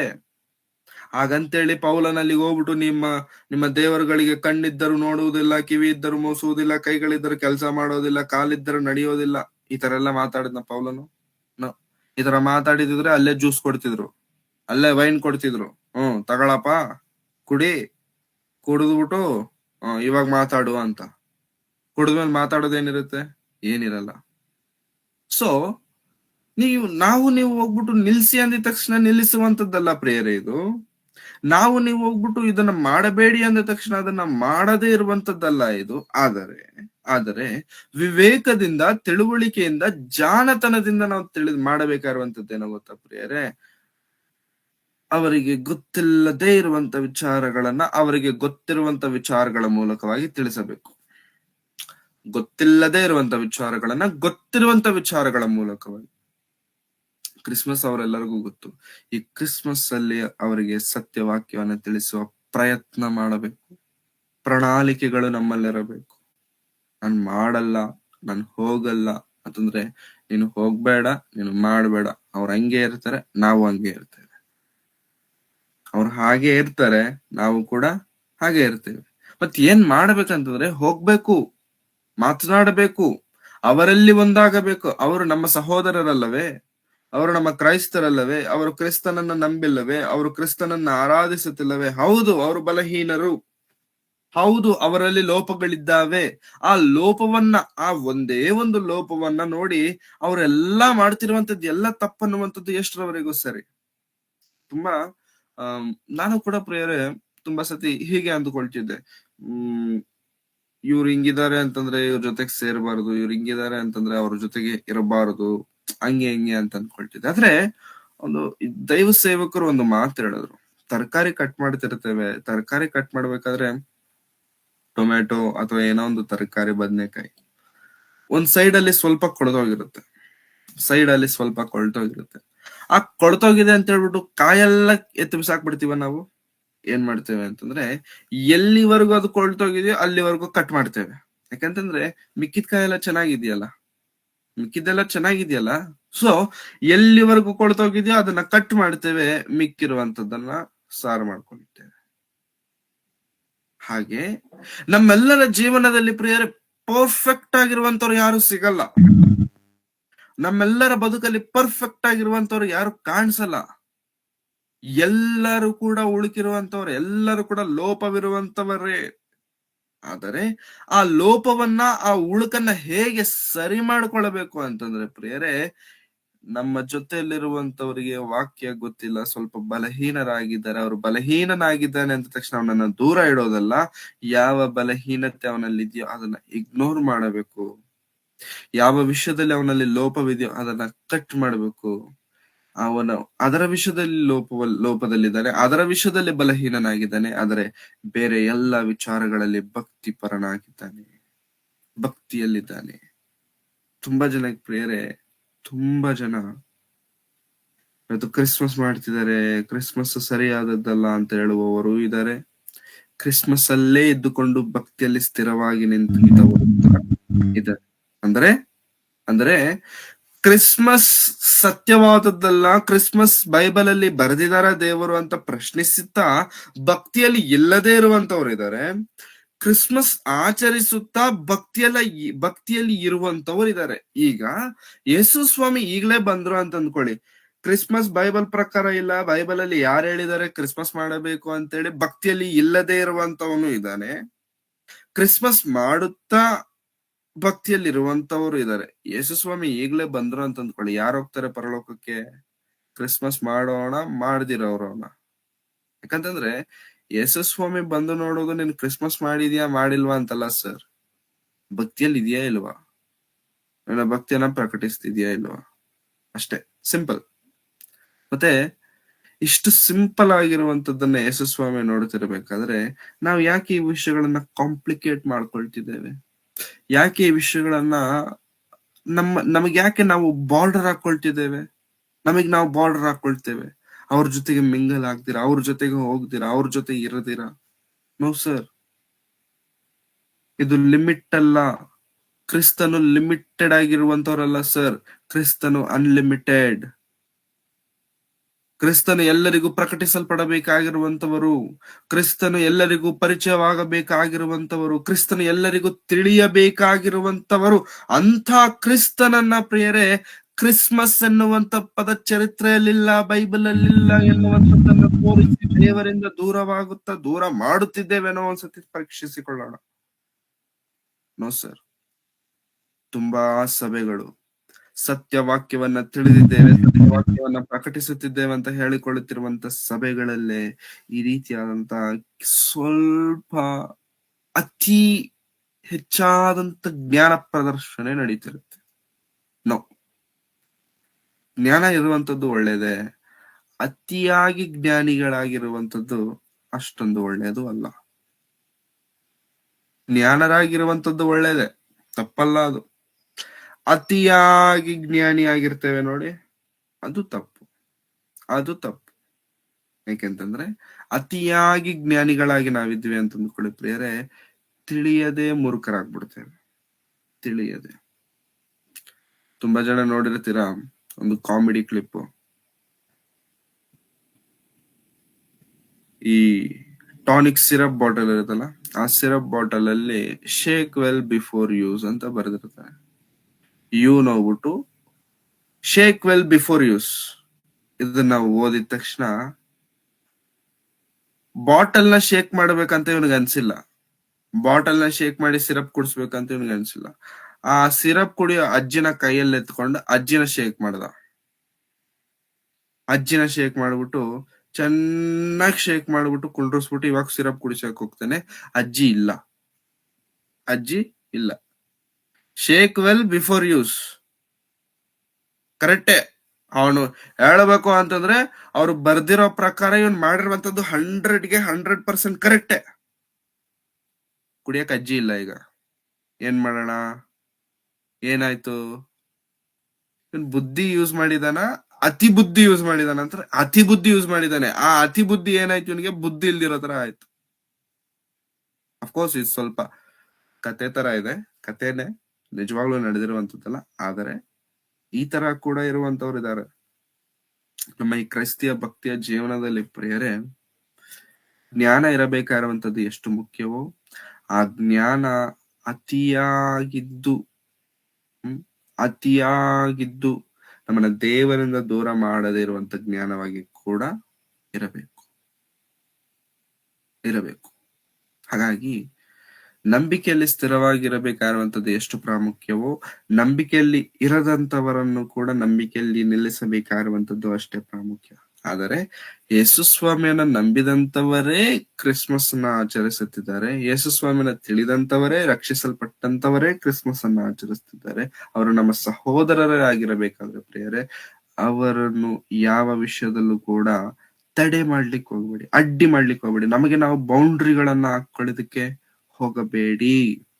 ಅವಕಾಶ ಬಂದ ಸೇರಿ ಅವರೊಂದಿಗೆ, ಸಮಯ ಸಿಕ್ಕಿತ ಅವರೊಂದಿಗೆ ಸೇರಿ ಏನ್ ಮಾಡಬೇಕು ಅಂತಂದ್ರೆ, ನಿನಗೆ ತಿಳಿದಂತ ಸತ್ಯ, ನಿನಗೆ ತಿಳಿದಂತ ವಾಕ್ಯ, ನಿನಗೆ ಗೊತ್ತಿರುವಂತ ಯೇಸು ಕ್ರಿಸ್ತನ ಔನ್ನತ್ಯ ಮಹತ್ವವನ್ನ ಅವರಿಗೆ ಆ ದಿನದಲ್ಲಿ ಪ್ರಕಟಿಸಿ. ಇದು ದೇವರು ಕೊಡುತ್ತಿರುವಂತ ಮಹಾವಕಾಶ. ಇದು ದೇವರು ಕೊಡುವಂತ ಮಹಾವಕಾಶ ಸರ್. ನೀವ್ ಹೋಗ್ಬಿಟ್ಟು ನಿಲ್ಸಿ ಅಂದಿದ ತಕ್ಷಣ ನಿಲ್ಲಿಸುವಂತದ್ದಲ್ಲ. ಪೌಲನ ಹೋಗ್ಬಿಟ್ಟು ನಿಮ್ಮ ವಿಗ್ರಹಗಳು ಕುರುಡವು, ನಿಮ್ಮ ವಿಗ್ರಹಗಳು ಕೈ ಇದ್ದರು ಏನು ಮಾಡದಿರುವಂತವುಗಳು ಅಂತ ಈ ತರ ಎಲ್ಲ ಹೇಳ್ಬಿಟ್ಟಿದ್ರೆ ಅಲ್ಲೇ ಹೊಡೆದು ಸಾಯಿಸ್ಬಿಡ್ತಿದ್ರು ಪೌಲನನ್ನ. ಅದು ಅವರ ಭಕ್ತಿ. ಅವರ ಭಕ್ತಿಯನ್ನ ಪ್ರಶ್ನೆ ಮಾಡ್ತಿಲ್ಲ ಪೌಲನಲ್ಲಿ, ತನ್ನ ಭಕ್ತಿಯನ್ನ ಪ್ರಕಟಣೆ ಮಾಡ್ತಿದ್ದಾನೆ. ನಾವು ಕೂಡ ಪ್ರಿಯರೇ ಅತಿ ಹೆಚ್ಚಾದಂತ ಬುದ್ಧಿವಂತಿಕೆಯನ್ನ ತೋರಿಸಿ, ಅತಿ ಹೆಚ್ಚಾದಂತ ಜ್ಞಾನ ಪ್ರದರ್ಶನೆಯನ್ನ ಮಾಡ್ಲಿಕ್ಕೆ ಹೋಗಿ ಪ್ರಿಯರೇ, ದೇವರಿಂದ ದೂರ ಆಗುವಂತ ಪರಿಸ್ಥಿತಿಗಳಿಗೆ ನಾವು ಹೋಗಬಾರದು. ನಿನಗೆ ಗೊತ್ತಿರುವಂತ ಆ ಶ್ರೇಷ್ಠತೆ, ದೇವರನ್ನು ಕುರಿತು ತಿಳಿದಿರುವಂತ ಆ ಶ್ರೇಷ್ಠತೆ ಅನೇಕರಿಗೆ ಗೊತ್ತಿಲ್ಲ. ಮಾತನಾಡು, ಪ್ರಕಟಿಸುವುದಕ್ಕೆ ನಾನೇನ್ ಕೊಡ್ತಿರುವಂತ ಅವಕಾಶ ಅದು. This is the chance. Why are you going to miss it? ಅವನು ಸೆಮಿ ಕ್ರಿಸ್ಮಸ್, ಯೂತ್ ಕ್ರಿಸ್ಮಸ್, ಯಾವ ಕ್ರಿಸ್ಮಸ್ ಆದ್ರೂ ಇಟ್ಕೊಳ್ಳಿ, ಆ ಕ್ರಿಸ್ಮಸ್ ಅಲ್ಲಿ ನೀನು ಮಾತನಾಡಬೇಕಾಗಿರುವಂತದ್ದು ನನ್ನ ಬಗ್ಗೆ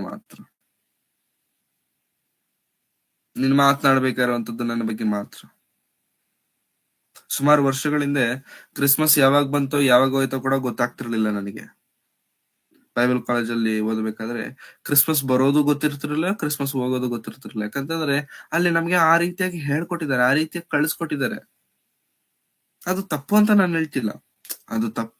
ಹೇಳ್ತಿಲ್ಲ. ಆದರೆ ಪ್ರಾಕ್ಟಿಕಲ್ ಆಗಿ ಬಂದಿದ ತಕ್ಷಣ ಅದು ಬೇರೆ ಆಗುತ್ತೆ. ಪ್ರಾಕ್ಟಿಕಲ್ ಆಗಿ ಬಂದಿದ ತಕ್ಷಣ ಉತ್ತರ ಸರಿನೇ, ಉತ್ತರ ಕರೆಕ್ಟೇ. ಆದರೆ the way it came, the formula change ಅದು ಚೇಂಜ್ ಆಗತ್ತೆ. ಪ್ಲಸ್ ಅಂತ ನಾನು ಕಲ್ತ್ಕೊಂಡು ಬಂದಿದ್ದೆ, ಹೊರಗ್ ಬಂದ್ ನೋಡಿದ್ರೆ ಆ ಪ್ಲಸ್ ಅನ್ನೋದು ಅಂತ ಸ್ವಲ್ಪ ಏನಾಯ್ತು, ಇಂಟು ಆಯ್ತು. ಹಾಗಂತೇಳಿ ಉತ್ತರ ಚೇಂಜ್ ಆಯ್ತಾ? ಉತ್ತರ ಚೇಂಜ್ ಆಗಿಲ್ಲ, ಫಾರ್ಮುಲಾ ಚೇಂಜ್ ಆಯ್ತು. ನಮ್ಮ ಜೀವನದಲ್ಲೂ ಕೂಡ ಪ್ರಿಯರೇ, ಯೇಸು ಕ್ರಿಸ್ತನ ಎಂದಿಗೂ ಬದಲಾಗುವಂತ ದೇವರು ಅಲ್ಲ. ಅಂತಹ ದೇವರನ್ನ ಒಬ್ಬೊಬ್ಬರು ಒಂದೊಂದು ರೀತಿಯಾಗಿ ಆರಾಧಿಸುತ್ತೇವೆ, ಒಬ್ಬೊಬ್ಬರು ಒಂದೊಂದು ರೀತಿಯಾಗಿ ಅರ್ಥ ಮಾಡಿಕೊಳ್ಳುತ್ತೇವೆ. ಆ ಅರ್ಥ ಮಾಡಿಕೊಳ್ಳುವಂತ ಕ್ರಮದಲ್ಲೇ ಕ್ರಿಸ್ಮಸ್ ಎನ್ನುವಂಥದ್ದು ಕೂಡ ಒಂದು. ಈ ಕ್ರಿಸ್ಮಸ್ ಅಲ್ಲಿ ಪ್ರಿಯರೇ, ಯಾರನ್ನು ನಾವು ದೂರ ಮಾಡ್ಕೊಳ್ಳೋದು ಬೇಡ, ಯಾವ ಸಭೆಯನ್ನು ನಾವು ತಳ್ಳಿ ಬಿಡೋದು ಬೇಡ, ಯಾರ ಭಕ್ತಿಯನ್ನು ಕೂಡ ನಾವು ಪ್ರಶ್ನಿಸುವುದು ಬೇಡ ಪ್ರಿಯರೇ. ದೇವರಿಗೋಸ್ಕರ ನಾವು ನಿಂತುಕೊಳ್ಳೋಣ, ಅನೇಕರನ್ನು ದೇವರಿಗೋಸ್ಕರ ನಾವು ನಿಲ್ಲಿಸೋಣ, ಜಾಣರಾಗಿ ನಾವು ಕಾಣೋಣ. We should be clever. ಯೋಚನೆ, ದೇವರು ನಮ್ಗೆ ಯಾಕೆ ಕೊಟ್ಟಿದ್ದಾರೆ ತಲೆ ಯೋಚನೆ ಮಾಡ್ಲಿಕ್ಕೆ. ನಮಗೆ ನಾವು ಬೌಂಡ್ರೀಸ್ ಹಾಕೊಳ್ಳಿಕ್ಕಲ್ಲ ಪ್ರಿಯರೇ. ಬೌಂಡ್ರೀಸ್ ಹಾಕೊಳ್ಳೋದಕ್ಕೆ ನೀವು ನಾವು ಬೇಕಿಲ್ಲ. ಬೌಂಡ್ರೀಸ್ ಹಾಕೊಳ್ಳೋರು ತುಂಬಾ ಜನ ಇದಾರೆ ಹೊರಗಡೆ. ಯೇಸು ಕ್ರಿಸ್ತರವರು ಬೌಂಡ್ರಿ ಹಾಕ್ಲಿಕ್ಕೆ ಬರಲಿಲ್ಲ ಪ್ರಿಯರೇ, ಬೌಂಡ್ರಿನ ತೆಗೆದು ಹಾಕ್ಲಿಕ್ಕೆ ಬಂದಿದ್ದಾರೆ. ಆದ್ರೆ ನಾವಿವತ್ತು ಏನ್ ಮಾಡ್ತಿದ್ದೇವೆ ಗೊತ್ತಾ ಪ್ರಿಯರೇ? ಬೌಂಡ್ರಿ ಹಾಕೊಳ್ತಿದ್ದೇವೆ. ನಾವಿವತ್ತು ಏನ್ ಮಾಡ್ತಿದ್ದೇವೆ ಗೊತ್ತಾ ಪ್ರಿಯರೇ? ನಮಗೆ ನಾವೇ ರೆಸ್ಟ್ರಿಕ್ಟ್ ಮಾಡ್ಕೊಳ್ತಿದ್ದೇವೆ. ನೀನ್ ಹಿಂಗೇ ಇರಬೇಕು. ನೋ ಸರ್, ಹಿಂಗೆ ಇರಬೇಕು ಅಂತಂದ್ರೆ ವಾಕ್ಯ ಹೇಳಲಿಕ್ಕಾಗಲ್ಲ. ಹಿಂಗೆ ಇರಬೇಕು ಅಂತಂದ್ರೆ ವಾಕ್ಯ ಸಾರಲಿಕ್ಕಾಗಲ್ಲ. ಹಾಗೆ ನಾನು ಹೇಳಿದೆ, ತರಕಾರಿಯಲ್ಲಿ ಸ್ವಲ್ಪ ಭಾಗ ಕೊಳೆದೋಗಿದೆ, ಸ್ವಲ್ಪ ಭಾಗ ತಾನೆ, ಇಗ್ನೋರ್, ಕಟ್ ಮಾಡಿ ಸೈಡ್ಗೆ ಬಿಸಾಕಿ. ಮಿಕ್ಕಿದ ಕಾಯೆಲ್ಲ ಚೆನ್ನಾಗಿದೆಯಲ್ಲ, ಅವನ ಭಕ್ತಿ ಜೀವನ ಚೆನ್ನಾಗಿದೆಯಲ್ಲ, ಅವನು ದೇವರಿಗೋಸ್ಕರ ಬದುಕಬೇಕೆಂಬಂತ ಆಸಕ್ತಿ ಅವನಲ್ಲಿ ಇದೆಯಲ್ಲ, ಪ್ರಾರ್ಥನೆಯಲ್ಲಿದ್ದಾನಲ್ಲ, ವಾಕ್ಯದಲ್ಲಿದ್ದಾನಲ್ಲ, ಸತ್ಯ ವಾಕ್ಯವನ್ನ ಕೇಳೋದಕ್ಕೆ ಆಸಕ್ತಿ ತೋರಿಸ್ತಿದ್ದಾನಲ್ಲ, ಇದ್ದಕ್ಕಿಂತ ಇನ್ನೇನ್ ಬೇಕು ನಮಗೆ? ಅದಕ್ಕೋಸ್ಕರವಾದರೂ ಅವನಲ್ಲಿರುವಂತಹ ಆ ಕೆಲವು ಬಲಹೀನತೆಗಳನ್ನ ಸಹಿಸಿಕೊಳ್ಳೋಣ. ಸತ್ಯವಾಕ್ಯ ದೇವರು ನಮಗೆ ತಿಳಿಸಿದ್ದಾರೆ. Very good. ಆದ್ರೆ ಆ ಸತ್ಯವಾಕ್ಯದ ಪ್ರಕಾರವಾಗಿ ಬದುಕುತ್ತಾ ನಮ್ಮನ್ನು ನಾವು ಕಾಪಾಡಿಕೊಳ್ಳುತ್ತಾ ಅನೇಕರನ್ನು ಕೂಡ ಕಾಪಾಡಬೇಕಾಗಿರುವಂತದ್ದು ನಮ್ಮ ಬಾಧ್ಯತೆ ಆಗಿದೆ. ಹಾಗಾಗಿ ಪ್ರಿಯ ಕ್ರೈಸ್ತರೇ, ಈ ದಿನ ಮುಂಜಾನೆ ವೇಳೆಯಲ್ಲಿ ಕ್ರಿಸ್ಮಸ್ ಹಬ್ಬದ ಪ್ರಯುಕ್ತ ನಾವೆಲ್ಲರೂ ತಿಳಿದುಕೊಂಡಿರುವಂತದ್ದು ಏನಂತಂದ್ರೆ, ಕ್ರಿಸ್ಮಸ್ ಆಚರಿಸುವುದು ತಪ್ಪು ಸರಿ ಎನ್ನುವಂಥದ್ದನ್ನ ಪಕ್ಕಕ್ಕಿಟ್ರೆ, ಆಚರಿಸುತ್ತಿರುವಂತವ್ರನ್ನ ನೋಡಿ ನಾವು ಹೊಟ್ಟೆ ಉರ್ಕೊಳ್ಳೋದು ಬೇಡ. ಆಚರಿಸುತ್ತಿರುವಂತವ್ರನ್ನ ನೋಡಿ ನಾವು ಅವರನ್ನ ಹೇಳನೆ ಮಾಡುವುದಾಗಲಿ ಪ್ರಶ್ನಿಸುವುದಾಗಲಿ ಬೇಡ. ಅವರು ನಮ್ಮವರನ್ನ ನಮ್ಮವರಾಗಿ ಮಾಡಿಕೊಳ್ಳಬೇಕಾದಂಥದ್ದು ನಮ್ಮ ಕೆಲಸ. ಹಾಗಾಗಿ ಅವಕಾಶ ಸಿಕ್ಕಿದೆಯಾ ವಾಕ್ಯವನ್ನ, ಅವಕಾಶವಿದೆಯಾ ಸತ್ಯವಾಕ್ಯವನ್ನ ಪ್ರಕಟಿಸಿ, ಅವಕಾಶವಿದೆಯಾ ದೇವರನ್ನ ತಿಳಿಯಪಡಿಸಿ. ಹಾಗಂತೇಳಿ ನೀವು ರೆಸ್ಟ್ರಿಕ್ಟ್ ಮಾಡ್ಕೊಳಿಕ್ ಹೋಗ್ಬೇಡಿ. ನಾನು ಹಿಂಗೇ ಇರ್ತೇನೆ, ನಾನು ಹೀಗೆ ಇರ್ತೇನೆ. Never restrict yourself. ಪ್ರಕಟಿಸೋಣ, ಕೊನೆಯವರೆಗೂ ಪ್ರಕಟಿಸೋಣ. ನಮ್ಮ ಉಸಿರು ನಿಲ್ಲೋವರೆಗೂ ಕೂಡ ಯೇಸು ಸ್ವಾಮಿಯನ್ನ ಪ್ರಕಟಿಸೋಣ, ಜಾಣರಾಗೋಣ. ಪವಿತ್ರಾತ್ಮನು ನಮ್ಮಲ್ಲಿದ್ದಾನೆ. ಆ ಪವಿತ್ರಾತ್ಮನು ಯಾವ ಸಮಯದಲ್ಲಿ ಏನು ಮಾಡಬೇಕು ನಮಗೆ ಹೇಳಿಕೊಡುವಂತ ದೇವರಾಗಿದ್ದಾರೆ ಪ್ರಿಯರೇ. ಈ ಪೌಲರವರು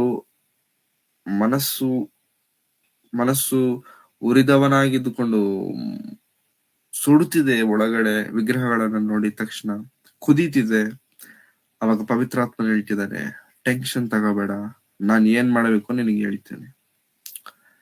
ಟೆನ್ಷನ್ ತಗೋಬೇಡ, ಏನ್ ಮಾಡಬೇಕು ನಾನು ನಿನಗೆ ಹೇಳ್ತೇನೆ ಅಂತೇಳಿ ಅರಿಯೋಪಾಗ್ ಸಭೆಯವರೆಗೂ ಕರ್ಕೊಂಡೋಗಿದೆ. ಅಲ್ಲಿ ಈಗ ಮಾತಾಡು.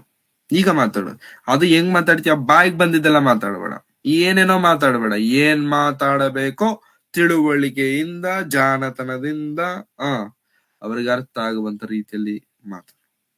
ಇದು ಪವಿತ್ರಾತ್ಮನು ನಮ್ಮಲ್ಲಿದ್ದರೆ ಆಗುವಂತ ಕೆಲಸಗಳು. ಹಾಗಾಗಿ ದೇವರಿಗೋಸ್ಕರ ಬದುಕೋಣ, ದೇವರ ಮಾತುಗಳನ್ನ ಪ್ರಕಟಿಸೋಣ, ಜಾಣರಾಗಿ ಜೀವಿಸೋಣ, ಜೊತೆಗೆ ನಿಷ್ಕಳಂಕರಾಗಿಯೂ ಕೂಡ ಬದುಕುತ್ತಾ ದೇವರ ನಾಮವನ್ನು ಮಹಿಮೆ ಪಡಿಸುತ್ತಾ ಈ ಲೋಕಯಾತ್ರೆಯನ್ನು ಮುಗಿಸೋರಾಗಿರೋಣ. ವರ್ಷವಿಡೀ ಕೆಲವೇ ದಿನಗಳಲ್ಲಿ ಈ ಒಂದು ವರ್ಷವನ್ನ ಬಿಟ್ಟು ಮತ್ತೊಂದು ವರ್ಷಕ್ಕೆ ನಾವು ಹೆಜ್ಜೆಯನ್ನು ಇಡುತ್ತೇವೆ. ಪ್ಲೀಸ್ ಒಮ್ಮೆ ಈ ವರ್ಷ ಎಲ್ಲ ನಾನು ಏನ್ ಮಾಡಿದ್ದೇನೆ, ಮತ್ತೊಂದು ವರ್ಷಕ್ಕೆ ಹೋಗ್ತಿದ್ದೇನೆ, ಮತ್ತೊಂದು ವರ್ಷದಲ್ಲಿ ಏನ್ ಮಾಡಬೇಕು ಅಂತ ಅಂದ್ಕೊಂಡಿದ್ದೇನೆ ಎನ್ನುವಂತ ವಿಚಾರಗಳನ್ನ ಒಮ್ಮೆ ಪರೀಕ್ಷಿಸಿಕೊಳ್ಳೋರಾಗಿರೋಣ. ಯಾಕೆಂತಂದ್ರೆ at the end of the day ನಮ್ಮ ಕ್ರಿಯೆಗಳಿಗೆ ತಕ್ಕ ಪ್ರತಿಫಲವೇ ದೇವರು ನಮಗೆ ಕೊಡ್ತಾರೆ. ಪ್ಲೀಸ್ ಏನ್ ಮಾಡ್ತಿದ್ದೇವೆ, ಏನ್ ಮಾಡಬೇಕಿದೆ, ಏನ್ ಮಾಡುವಂತ ಆಲೋಚನೆ ಉಳ್ಳವರಾಗಿದೆ, ಎಲ್ಲಾ ಪ್ರಣಾಳಿಕೆಗಳು ಉಳ್ಳವರಾಗಿ ದೇವರಿಗೋಸ್ಕರ ಜೀವಿಸೋರಾಗಿ, ದೇವರ ಮಾತುಗಳನ್ನ ಪ್ರಕಟಿಸೋರಾಗಿ, ಅವಕಾಶ ಸಿಕ್ಕಾಗೆಲ್ಲ ದೇವರ ಮಹತ್ವವನ್ನ ತಿಳಿಯಪಡಿಸೋದಕ್ಕೆ ಪ್ರಯತ್ನಿಸೋರಾಗಿ. ಹಾಗಾಗಿ ದೇವರ ಮಾತುಗಳನ್ನ ಪ್ರಕಟಿಸೋಣ, ದೇವರಿಗೋಸ್ಕರ ಜೀವಿಸೋಣ, ದೇವರ ನಾಮದ ಮಹಿಮೆಗಾಗಿ ನಾವು ಬದುಕೋಣ, ಅನೇಕರನ್ನು ಬದುಕಿಸೋದಕ್ಕೆ ಪ್ರಯತ್ನಿಸಿ. ಕಣ್ಣುಗಳನ್ನು ಮುಚ್ಚಿ ತಲೆಗಳನ್ನ ಬಾಗಿಸಿ ಪ್ರಾರ್ಥನೆ. ನಮ್ಮನ್ನು ಬಹಳವಾಗಿ ಪ್ರೀತಿಸಿದಂತ ನಮ್ಮ ತಂದೆಯಂತ ದೇವರೇ, ನಿಮ್ಮ ಪರಿಶುದ್ಧವಾದಂತ ನಾಮಕ್ಕಾಗಿ ನಿಮಗೆ ವಂದನೆಗಳನ್ನ ಸಲ್ಲಿಸೋರಾಗಿದ್ದೇವೆ. ಕರ್ತನೇ, ಮುಂಜಾನೆ ವೇಳೆಯಲ್ಲಿ ನಿಮ್ಮ ಪಾದದ ಸನ್ನಿಧಾನದಲ್ಲಿ ಸೇರಿ ಕೆಲವು ನಿಮ್ಮ ಮಾತುಗಳನ್ನ ಧ್ಯಾನಿಸಲು ನಮಗೆ ಕೃಪೆ ತೋರಿಸಿದ್ದೀರಾ ಸ್ವಾಮಿ, ನಿಮಗೆ ವಂದನೆಗಳು. ಹೇಳಿರುವಂತ ಮಾತುಗಳನ್ನು ಬಿಟ್ಟು ಬಿಡದೆ ಜಾಣರಾಗಿದ್ದುಕೊಂಡ ಸ್ವಾಮಿ, ಸಮಯಕ್ಕೆ ತಕ್ಕ ಹಾಗೆ, ಸಂದರ್ಭಕ್ಕೆ ತಕ್ಕ ಹಾಗೆ, ಸಮಯೋಚಿತವಾದಂತ ಜ್ಞಾನದಿಂದ ನಾವು ಬದುಕಲು, ಜೀವಿಸಲು ಸಹಾಯ ಮಾಡಿ. ಕರ್ತನೆ, ಇದುವರೆಗೂ ನಡೆಸಿದಂತ ನಿಮ್ಮ ಪ್ರೀತಿ ಕೃಪೆಗಳಿಗಾಗಿ ನಿಮಗೆ ವಂದನೆಗಳು. ಇನ್ನು ಮುಂದೆಯೂ ನೀವು ನಡೆಸುವುದಕ್ಕೆ ಶಕ್ತರಾಗಿದ್ದೀರಾ ಕರ್ತನೆ, ನಿಮಗೆ ವಂದನೆಗಳು. ಮುಂದಿನ ದಿನಮಾನಗಳಲ್ಲಿಯೂ ನಿಮ್ಮ ಪ್ರಣಾಳಿಕೆ, ನಿಮ್ಮ ಉದ್ದೇಶ, ನಿಮ್ಮ ಚಿತ್ತಕ್ಕೆ ತಕ್ಕವರಾಗಿ ನಾವು ಜೀವಿಸಿ ನಿಮ್ಮ ನಾಮಕ್ಕೆ ಮಹಿಮೆಯನ್ನು ತರುವವರಾಗಿ ನಾವು ಬದುಕುವಂತೆ ಸಹಾಯ ಮಾಡಿ ನಡೆಸುತ್ತೀರಿ ಎಂದು ನಾವು ನಂಬುತ್ತಾ, ಸೇರಿ ಬಂದಿರುವಂತೆ ಎಲ್ಲಾ ನಿನ್ನ ಮಕ್ಕಳನ್ನು ನಿಮ್ಮ ಕರಗಳಿಗೆ ಒಪ್ಪಿಸಿಕೊಡುತ್ತಿದ್ದೇನೆ. ಬಲಪಡಿಸಿ ಕರ್ತನೆ, ಜ್ಞಾನದಲ್ಲಿಯೂ ವಿವೇಕದಲ್ಲಿಯೂ ಸ್ವಾಮಿ, ಜಾಣತನದಲ್ಲಿಯೂ ನಾವು ಉನ್ನತರಾಗಿ ಬದುಕುವಂತೆ ಸಹಾಯ ಮಾಡಿ. ಇದುವರೆಗೂ ನಡೆಸಿದಂತ ನಿಮ್ಮ ಪ್ರೀತಿ ಕೃಪೆಗಳಿಗಾಗಿ ನಿಮಗೆ ವಂದನೆಗಳು. ವರ್ಷವಿಡೀ ನಮ್ಮ ಜೊತೆಗಾರನಾಗಿದ್ದುಕೊಂಡು ನಡೆಸಿದಕ್ಕಾಗಿ ನಿಮಗೆ ವಂದನೆಗಳನ್ನು ಸಲ್ಲಿಸುತ್ತಾ, ನಮ್ಮನ್ನು ನಾವು ತಗ್ಗಿಸಿಕೊಳ್ಳುತ್ತಾ ನಿಮ್ಮೊಬ್ಬರನ್ನೇ ಹೆಚ್ಚಿಸುತ್ತಾ, ಅನೇಕರಿಗೆ ನಿಮ್ಮ ಮಾತುಗಳನ್ನು ಪ್ರಕಟಿಸುವಂತೆ ನಮಗೆ ಸಹಾಯ ಮಾಡಬೇಕೆಂಬುದಾಗಿ ಬೇಡಿಕೊಳ್ಳುತ್ತಾ, ಯೇಸು ಕ್ರಿಸ್ತರವರ ಪರಿಶುದ್ಧವಾದ ನಾಮದಲ್ಲಿ ಪ್ರಾರ್ಥಿಸಿ ಬೇಡಿ ಹೊಂದಿದ್ದೇನೆ ತಂದೆಯಾದ ದೇವರೇ, ಆಮೆನ್. ಆಮೆನ್. ಅಂತ ಆಶೀರ್ವಾದ ನಮ್ಮ ತಂದೆಯಾದ ದೇವರ ಪ್ರೀತಿಯು, ಕರ್ತನಾದಂತ ಯೇಸು ಕ್ರಿಸ್ತರವರ ಕೃಪೆಯು, ಪವಿತ್ರಾತ್ಮನ ಅನ್ಯೋನ್ಯತೆಯು, ಸಹವಾಸ ಇಂದಿಗೂ ಎಂದಿಗೂ ಸದಾ ಕಾಲವು ಕರ್ತನು ಬರುವ ತನಕ ನಮ್ಮೆಲ್ಲರೊಂದಿಗೆ ಸದಾ ನೆಲೆಯಾಗಿರಲಿ ಸ್ವಾಮಿ. Amen. Amen. Thank you very much. ಎಲ್ಲರಿಗೂ ವಂದನೆಗಳು. Thank you.